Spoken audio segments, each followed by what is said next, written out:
This week on the Lick of the Week, we're going to be doing another diminished sound application, a little bit more neoclassical, like an Yngwie kind of thing. Before we get to it, I wanted to tell you a little bit about we've got some new Skype classes coming up. We actually have worked out where we can teach group classes of guitar players over Skype. The nice thing about it, it's really inexpensive. It's $10 a class. We have 4, 5, 6 people all at once. We have a private forum where you can pick up your backing tracks and sheet music and whatnot. And I'm teaching like a rock lead guitar kind of class, which is going to be a lot of theory, a lot of applications, and a lick every week. Tom Harkenreiter is going to be teaching a blues guitar class where he talks about styles, lead playing, rhythm guitar, and the various like regional styles of blues and whatnot. It's going to be pretty fun.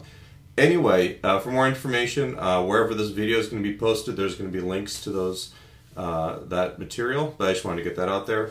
Real inexpensive ways to study guitar, either with myself or with Tom, and from the privacy of your home. So anyway, on with our diminished chord application. Alright, I'm going to play the lick nice and slow one time, just to get it out there.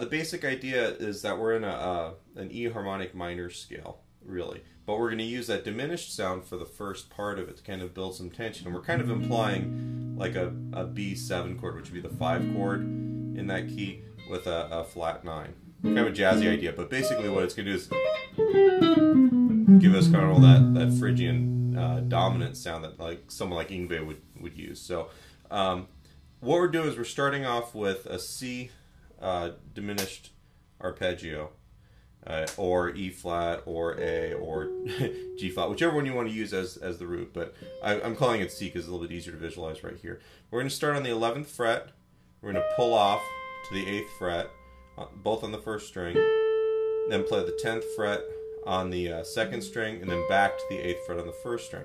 Get used to this shape, and try and make sure that you're playing it in time. Because what's going to happen is we're just going to move this up every 3 frets. Alright, and then we're going to move from the 11th fret here, we're going to bring it up to the 14th.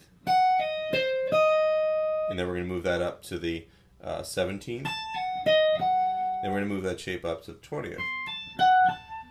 So you have this where the diminished arpeggio regenerates. You know, it's the same notes as we go up. You know, it's the same as any of those sounds where it just keeps going down, keep going down. The thing with the diminished is that, just like we've talked about in previous lessons, every note is a root. They're all equidistant from each other. So any idea that you play on one part of the fretboard, as long as you're doing it in minor thirds, you can play it anywhere.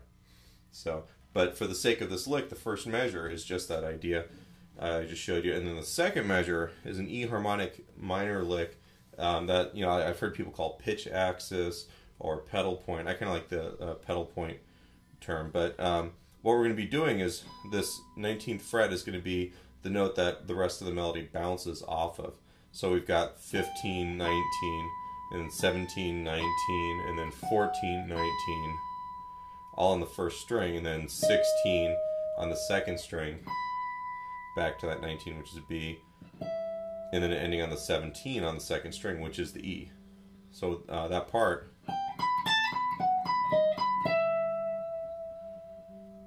Okay, and there you have it. So one more time all the way through.